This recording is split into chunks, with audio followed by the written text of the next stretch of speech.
Dicecar 32 pertanyaan, pacar Brigadir J ungkap 4 hal usai pemeriksaan di Jambi.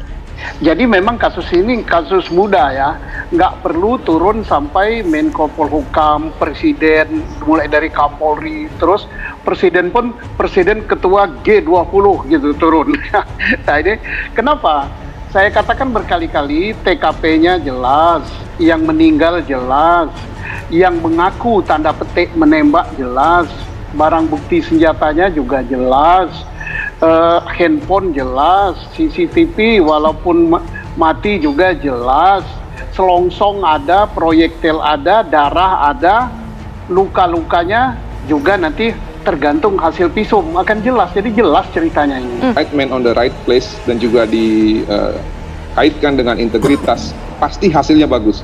Yang membuat negara ini ataupun beberapa pekerjaan itu hasilnya tidak bagus, padahal orangnya bagus itu memang seringkali permasalahannya adalah integritas. Dan itu adalah barang yang sangat langka di negara ini. Kalau menurut ketentuan perundang-undangannya, kalau Komnas HAM itu melihat bahwa pelanggaran HAM, karena begini, semua kejahatan berat itu adalah pelanggaran HAM, ya kan? Nah, kalau misalnya polisi belum melakukan tindakan gitu ya, nah, Komnas HAM bisa aja berdasarkan karena inisiatif Komnas HAM sendiri karena data yang ada atau karena ada laporan atau pengaduan. Nah, tapi karena ini kasusnya lebih dahulu ditangani oleh kepolisian, ya jadi ini sebenarnya Komnas HAM itu tidak begitu terlalu penting untuk penegakan hukum peradilan pidananya. Ya. Kekasih Brigadir J, Vera Simanjuntak diperiksa penyidik Barreskrim Polri selama 5 jam di Polda Jambi. Vera dicecar 32 pertanyaan oleh penyidik. Pemeriksaan dimulai hari Jumat, ada sekitar 32 pertanyaan yang diberikan. Begitulah kata kuasa hukum Vera, Ramos Huta Barat. Menurutnya pemeriksaan terhadap Vera dilakukan terkait komunikasi keduanya sebelum Brigadir J tewas. Saat keluar dari ruang pemeriksaan, Vera mengaku handphone miliknya disita penyidik. Handphone disita untuk kepentingan penyelidikan. Penyidik ingin mendalami komunikasi keduanya sebelum Brigadir J tewas. Ramos menyebut kliennya sudah diperiksa 2 kali oleh penyidik Barreskrim Polri di Polda Jambi. Jadi ini sudah 2 kali diperiksanya. Ini kali kedua, nanti kalau ada kembali dipanggil untuk melengkapi bukti penyelidikan kita akan kabarkan. Begitulah Ramos mengatakan. Vera sempat bercerita bahwa Brigadir J mendapat ancaman pembunuhan sebelum tewas di rumah Verdi Sambo. Cerita itu diungkap pengacara Ramos Huta Barat. Kalau ceritanya itu ancaman pembunuhan, jadi memang ada diceritakan tapi sudah lama. Kira-kira 1 minggu sebelumnya memang ada pembicaraan ke sana.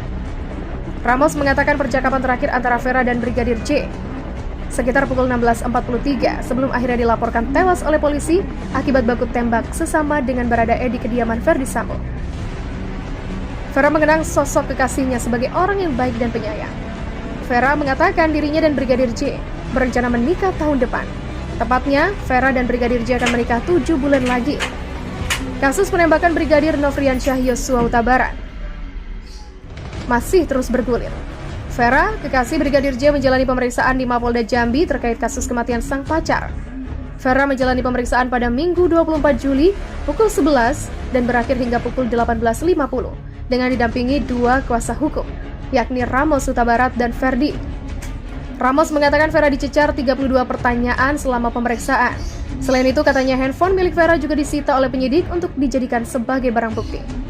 Kuasa hukum Vera, Verdi, menambahkan, kliennya terakhir kali berkomunikasi dengan Brigadir J pada Jumat 8 Juli sekitar pukul 16.43 sebelum insiden penembakan.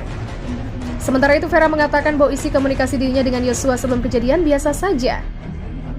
Sebelumnya, jenazah Brigadir J akan diotopsi ulang demi mengetahui secara pasti penyebab kematiannya.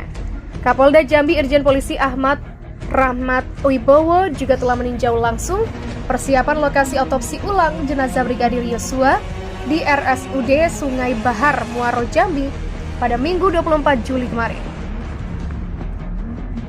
Saya sudah bertemu langsung dengan Kepala Rumah Sakit Daerah Sungai Bahar dan mengecek seluruh lokasi dan persiapan ruangan.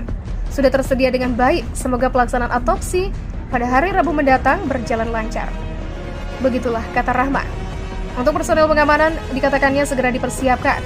Lokasi-lokasi untuk pekerja media juga telah dipersiapkan agar tidak menghalangi seluruh proses yang berjalan. Polisi melanjutkan proses pra-rekonstruksi terkait kasus tewasnya Brigadir J.